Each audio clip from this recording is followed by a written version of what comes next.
एक बार फिर से स्वागत है बेटा आपका हमारे चैनल लेखांकन विद्यापीठ।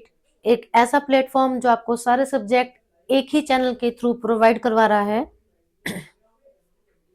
Your success is our motto. I am Ritu Sharma, having 18 plus years of experience in my teaching field. So we will start a new chapter of biology, that is heredity and evolution. Sorry, अब इस chapter का नाम बेटा केवल heredity बचा है। क्यों? क्योंकि इवोल्यूशन वाला जो टॉपिक है वो सीबीएसई ने डिलीट कर दिया है। मतलब कि आपके लिए तो ये एक बहुत ही अच्छी न्यूज है कि आपको और थोड़ा कॉन्सेप्ट कम पढ़ना पड़ रहा है। इसीलिए अब इस चैप्टर में सिर्फ हम लोग हेरिडिटी पढ़ेंगे।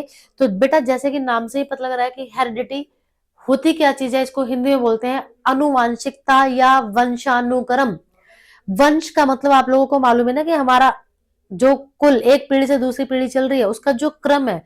तो इस चैप्टर में हम ये पढ़ेंगे कि किस तरह से आप लोगों ने जो एक बहुत ही कॉमन सी बात अपने फैमिली मेंबर्स में या अपने रिलेटिव्स में अपने नेबरहुड में कहते हुए सुना है लोग बागों को कि किसी बच्चे की शक्ल देखकर पेरेंट्स बोलते हैं कि इसकी शक्ल बिल्कुल अपने पापा पे गई है, इसकी मम्मी पर गई है, या फिर इसकी ये वाली हैबिट जो है वो अपने पेरेंट्स से मिलती जुलती है। तो ये सब ऐसा कैसे पॉसिबल हो पाया, वो पूरा मैकेनिज्म जो है दैट इज हम लोग हेरिडिटी में कवर करेंगे। तो चलिए स्टार्ट करते हैं heredity.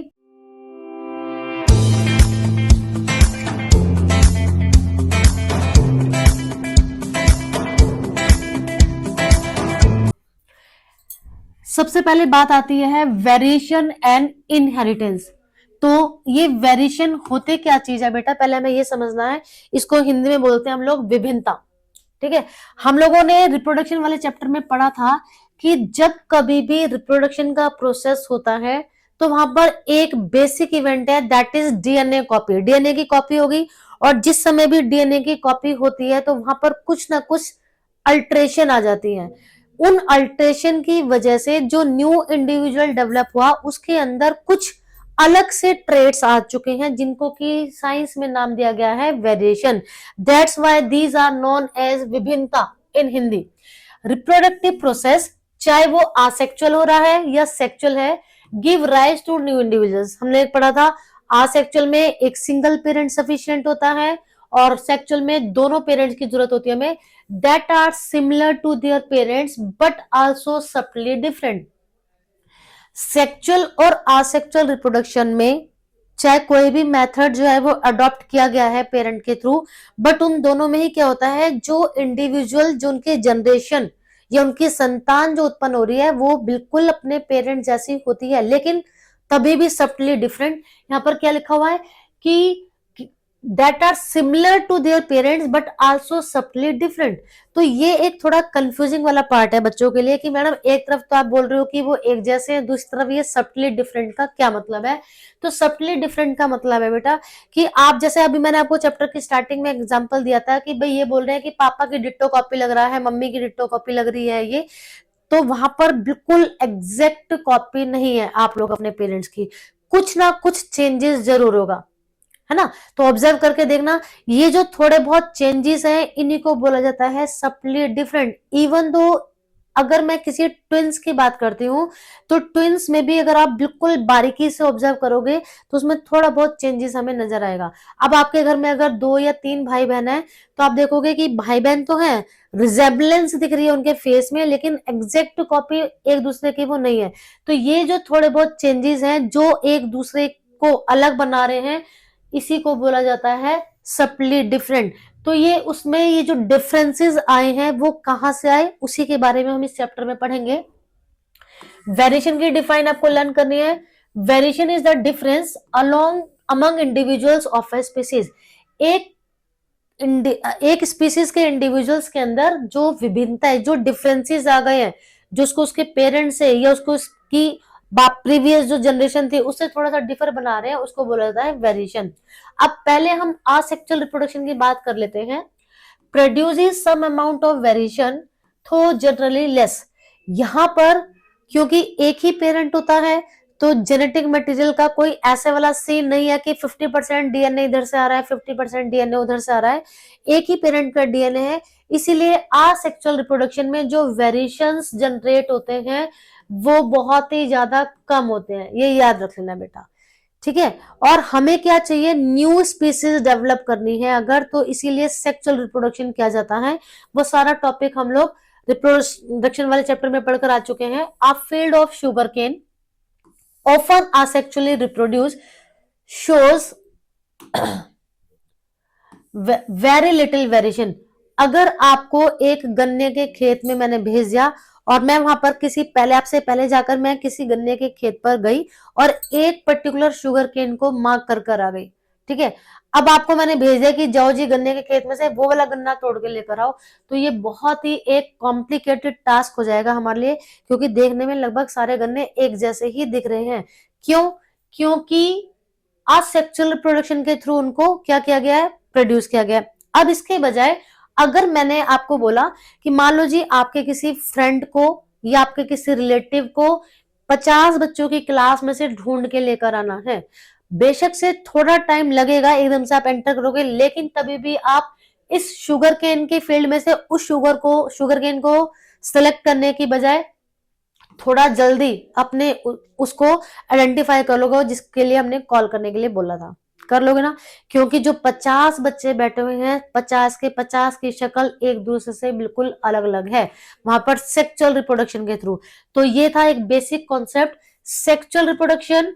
The process of sexual reproduction maximizes the number of successful variation. यही कारण है, ये इंपोर्टेंट है जी।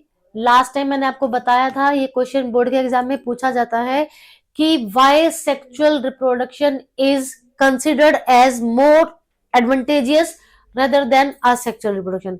असेक्सुअल से ज्यादा सेक्सुअल रिप्रोडक्शन को एडवांटेजियस माना जाता है। क्यों? जबकि यहाँ पर तो 2 पेरेंट की जरूरत पड़ रही है, वहां पर अकेला पेरेंट ही काफी है। क्योंकि सेक्सुअल रिप्रोडक्शन से क्या होगा बेटा, वेरिएशंस आएंगे। Example, animals including human beings show quite distinct variations among individuals। जो अभी मैंने आपको बताया है कि चाहे इंसानों की बहुत सारी भीड़ है उसमें से, लेकिन तभी भी मैं उस पर्टिकुलर एक इंसान को आइडेंटिफाई कर सकती हूँ।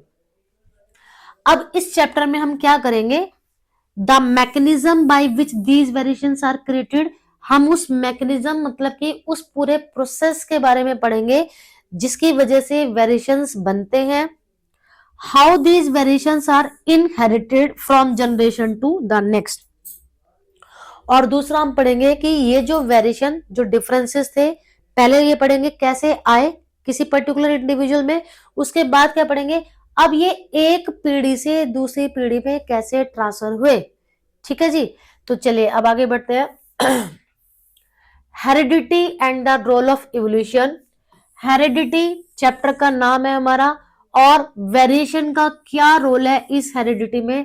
तो समझो कि यहां से अब हमारा मेन चैप्टर स्टार्ट है। अभी तक तो हमने सिर्फ एक भूमिका बनाई थी कि हम पढ़ने क्या जा रहे हैं, भाई ये तो पता होना चाहिए ना। तो चलिए, हेरिडिटी की डिफाइन अगर बेटा आ जाती है आपको, तो ये लर्न करनी है आपको। The transmission of traits and characteristics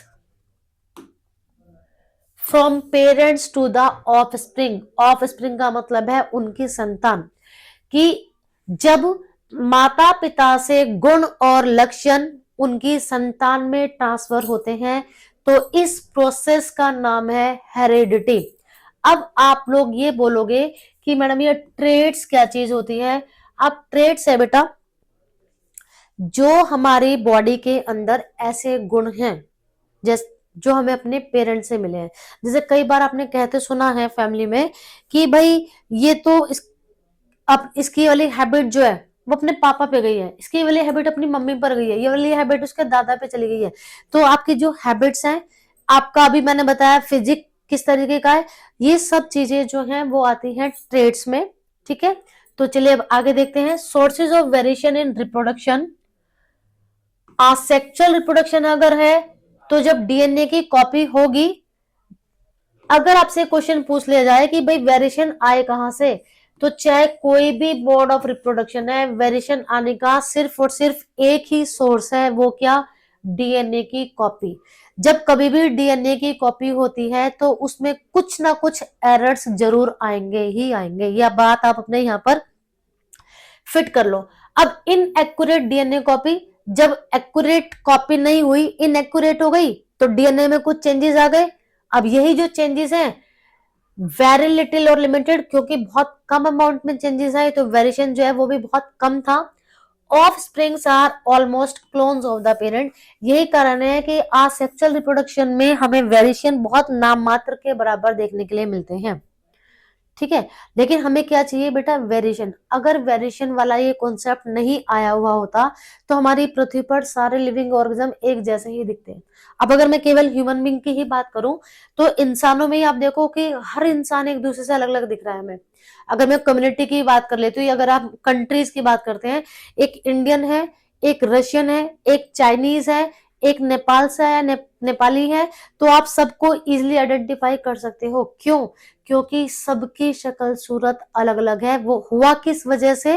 ये सारा का सारा आया हमारा सेक्सुअल रिप्रोडक्शन।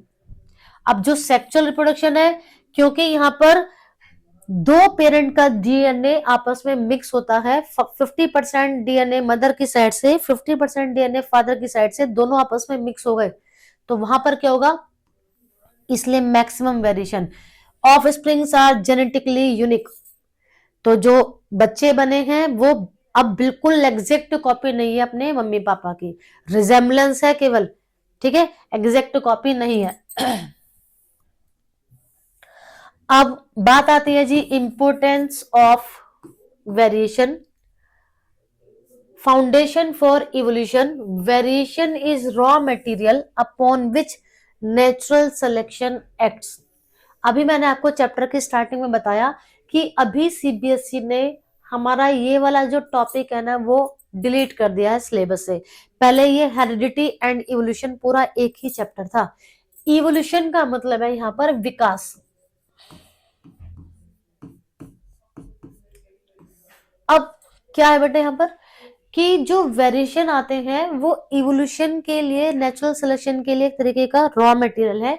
इसको मैं कैसे समझा सकती हूँ आपको कि आई थिंक मैंने पहले भी आपको बताया है, अगर मैं अपना माइथोलॉजिकल पॉइंट ऑफ व्यू बताऊं, मेरा नहीं मतलब कि हम अपने शास्त्रों की अगर लें कि हमारी पृथ्वी पर जीवन कहाँ से आया है, तो उसके अकॉर्डिंग क्या माना जाता है कि जिस समय ब्रह्मा जी ने सृष्टि का निर्माण किया, अब उसके ऊपर जीवन की उत्पत्ति कहाँ से होगी, उसके लिए उन्होंने सबसे पहले मनु नाम के व्यक्ति को धरती पर भेजा, साथ में उनकी वाइफ को भेजा।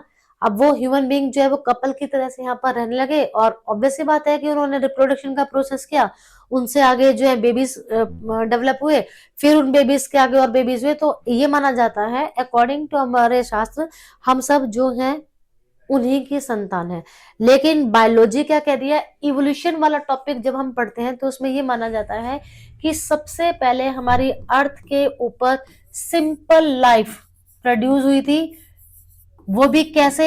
जो हमारी अर्थ का टेम्परेचर था उस समय, जो जियोग्राफिकल कंडीशंस थी हमारी अर्थ के अंदर, उनमें ऑर्गेनिक मटेरियल्स के अंदर रिएक्शन होने का रिजल्ट क्या हुआ कि सिंपल लाइफ जनरेट हो गई। आपको एक बहुत ही इंटरेस्टिंग सा फैक्ट बता रही हूँ, अभी जब आप सीनियर क्लासेस में जाएंगे वहां पर हम इवोल्यूशन को पढ़ते हैं, तो एक साइंटिस्ट, एक बायोलॉजिस्ट ने ये भी फैक्ट बताया कि अगर आप हमारे पसीने की भीगी हुई कोई शर्ट है और उसको आप गेहूं के ड्रम में डालकर कुछ टाइम के लिए रख दो, कुछ दिनों बाद आप देखेंगे कि वहां पर चूहे पैदा हो गए। अब अगर हम ऐसे सोचे यार ऐसे कैसे हो जाएगा, नहीं हो सकता। तो जो इवोल्यूशन है ना उसको समझाने के लिए कि हमारी पृथ्वी पर जीवन आया कहां से, तो वहां पर अलग अलग बायोलॉजिस्ट ने हमें अलग अलग थ्योरीज दी हैं। तो किसी का कुछ पार्ट, किसी का कुछ पार्ट जो है वो रिलायबल आगे जाकर साबित हुआ। जैसे हम लोग चार्ल्स डार्विन के बारे में अगर पढ़ते हैं तो उन्होंने सबसे पहले जीवन की उत्पत्ति के बारे में बताया था कि हमारी पृथ्वी पर जीवन कैसे पॉसिबल हुआ। और उन्होंने ही ये भी बताया कि जो हमारे ऑर्गन्स, जैसे कि हमारा जो विकास हुआ है ह्यूमन बीइंग का, वो अब हिस्ट्री के अकॉर्डिंग तो अर्ली मैन से हुआ है। बायोलॉजी के पॉइंट ऑफ व्यू से देखें तो बहुत सारे एनिमल्स या बर्ड्स का मिक्सचर पाया जाता है हमारी बॉडी के अंदर, ट्रेड्स कुछ। तो उसके अकॉर्डिंग क्या है कि जो ऑर्गन्स हमारे यूटिलाइज नहीं हो रहे हैं वो धीरे धीरे करके खत्म होते जा रहे हैं हमारी बॉडी से, उनको बोलते हैं वेस्टिजियल ऑर्गन। तो जिसका अभी जीता जागता एग्जांपल है बेटा आपकी आईज के अंदर। जब आप अपनी आई देखते हो तो नोज के बिल्कुल पास दोनों आईज में एक लाइट पिंकिश से कलर की मेम्ब्रेन जैसा स्ट्रक्चर दिखाई देता है, दैट इज कॉल्ड निक्टिएटिंग मेम्ब्रेन। ये हमारा एक वेस्टिजियल ऑर्गन है, अभी हमें इसका कोई काम नहीं है, ये अवशेष के रूप में है। दूसरा, हम लोगों की बॉडी के अंदर लार्ज इंटेस्टाइन के बाद एक और वेस्टिजियल ऑर्गन प्रेजेंट है, दैट इज कॉल्ड, जिसका नाम है अपेंडिक्स। तो निक्टेटिंग मेम्ब्रेन के अलावा हमारा जो अपेंडिक्स है ना बेटा, वो भी एक वेस्टिजियल ऑर्गन है। कभी हमारी बॉडी में उसका कोई रोल हुआ करता था, बट हमारी बॉडी में अब उसका कोई रोल नहीं है। तो इस तरह से धीरे धीरे विकास होते होते अब एक कॉम्प्लिकेटेड ऑर्गेनिज्म जो कि ह्यूमन बीइंग है हमारी अर्थ के ऊपर बन चुका है। अब बात आती है सर्वाइवल ऑफ, कि वेरिएशन की वजह से, ये जो वेरिएशन है सर्वाइवल में कैसे हेल्प करते हैं किसी भी लिविंग ऑर्गेनिज्म की। ये वाला जो एग्जांपल है बेटा, वो हमें रिप्रोडक्शन वाले चैप्टर में भी आया था और इस चैप्टर में भी है, आपको अच्छे से पढ़ना है। The accumulation of successful variations over generations enables a species to adopt and survive in a constantly changing environment. जो हमारे अंदर लगातार वेरिएशन, मतलब कि हमारे अंदर पीढ़ी दर पीढ़ी कुछ ना कुछ चेंजेस आते जा रहे हैं, ठीक है, उन चेंजेस का क्या रिजल्ट मिल रहा है कि हम लोग, जो हमारा इन्वायरमेंट है, हम ऐसे इन्वायरमेंट में रह रहे हैं जिसके अंदर लगातार कोई ना कोई चेंज हो रहा है। अगर हमारी बॉडी पहले हमारे पूर्वजों की तरह से ही होती अभी भी, तो हम इस चेंजिंग इन्वायरमेंट को टॉलरेट नहीं कर पाते, हमारी डेथ हो चुकी होती। तो आप लोग देख रहे हो कि हम लोग जो है, हमारी जो टॉलरेंस पावर है, हीट को, कोल्ड को सहन करने की जो शक्ति है, वो हमारे एंशिएंट से ज्यादा है, ठीक है। ये सब किसका रिजल्ट हुआ? वेरिएशन का रिजल्ट हुआ। अगर ये वेरिएशन नहीं होता, आप लोग पढ़ते हो ना, न्यूज़पेपर में आता है कि भाई 45 साल बाद इतनी गर्मी रिकॉर्ड करी गई है, इतनी ठंड रिकॉर्ड करी गई है। Selection bye environment. अब इन्वायरमेंट जो है वो कैसे वेरिएशन को सिलेक्ट करता है। अब बात आती है बेटा selection bye environment. environmental factors like temperature, predators, resource availability select which variations are beneficial। ये दो चार चीजें यहाँ पर दिखा रखी है कि जैसे कि टेम्परेचर वाला हमने एग्जांपल पढ़ा था बैक्टीरिया में, कैसे कि हमने देखा था कि कुछ बैक्टीरिया की पॉपुलेशन जो है वो एक हॉट वाटर स्प्रिंग में रह रही है, क्योंकि जो झरने होते हैं वो ठंडे पानी के भी हो सकते हैं, बड़े पानी के भी, वो गर्म पानी के भी हो सकते हैं। तो कोई बैक्टीरिया की पॉपुलेशन है जो हॉट वाटर स्प्रिंग में रह रही थी, ठीक है, उनकी आबादी। अब क्या हुआ, अचानक से उनके इस हैबिटेट, जिस पानी में वो रह रहे हैं, उसका टेम्परेचर और ज्यादा इंक्रीज हो गया। तो जिसका रिजल्ट क्या हुआ, वहां पर वो ऑलमोस्ट 90% जो जनरेशन थी पॉपुलेशन की, वो सारी की सारी वाइप्ड हो गई। मतलब कि वो सारे के सारे इस बढ़े हुए टेम्परेचर को टॉलरेट नहीं कर पाए। केवल 10% जो बैक्टीरिया थे वो सरवाइव कर पाए। क्यों? क्योंकि उनके अंदर जो वेरिएशन आया था, उस वेरिएशन की वजह से वो हीट रेजिस्टेंट बन चुके थे। मतलब कि उनके अंदर अब ज्यादा हीट को टॉलरेट करने की शक्ति आ चुकी थी। अब देखो यहाँ पर हमें साफ साफ पता लग रहा है कि यहाँ पर जो उनके अंदर ये चेंज आया, आउटर बॉडी डिजाइन में कोई चेंज नहीं था, उनके अंदर अब ज्यादा टेम्परेचर को टॉलरेट करने की शक्ति आ चुकी थी अपने बाकी सारे घर वालों या आस पड़ोसियों के बजाय, ठीक है। जिसकी वजह से क्या हुआ, जब उस जगह पे, जिस जगह पर वो लोग रह रहे थे, वहां का टेम्परेचर बढ़ा, तो बाकी सब तो इस बड़े हुए टेम्परेचर को सहन नहीं कर पाए और पूरी की पूरी पॉपुलेशन जो एक तरीके से खत्म हो जाती, अगर ये वाले 5 से 10% बैक्टीरिया भी वहां पर नहीं होते। तो आप लोग खुद से समझ भी सकते हो और बता भी सकते हो कि वेरिएशन यहाँ पर हार्मफुल हुए या बेनिफिशियल हुए, और किसके लिए, एक इंडिविजुअल के लिए नहीं, पूरी एक स्पीसीज के लिए। ये जो 10% बैक्टीरिया यहाँ पर बचे, इन्होंने आगे रिप्रोडक्शन का प्रोसेस किया और धीरे धीरे धीरे धीरे कुछ टाइम बाद वो बैक्टीरिया की जो पॉपुलेशन थी वो पूरी की पूरी फिर हो गई। तो we can say that variations are always beneficial for a species, ठीक है। इसके बाद अब यहां पर क्या है, survive to reproduce passing those traits so on। अब इसमें क्या होगा कि ये वाले जो हीट रेजिस्टेंस वाली कैपेबिलिटी उनके अंदर आ गई थी, जब इन वाले बैक्टीरियाज ने रिप्रोडक्शन किया तो इनके आगे जो जनरेशन डेवलप हुई थी, ये वाली जो क्वालिटी है वहां पर भी पास ऑन हो गई। तो इस तरह से एक बार कोई वेरिएशन जब आ जाता है, अगर वो वेरिएशन उस आउटर एनवायरमेंट में जो भी चेंज आ रहा है, मोस्ट ऑफ द टाइम तो जो वेरिएशंस हैं वो सर्वाइवल के लिए बेनिफिशियल होते हैं, बट कभी कभी वो उसकी सर्वाइवल के लिए हार्मफुल भी हो सकते हैं, लेकिन बहुत ही रेयर केसेस में।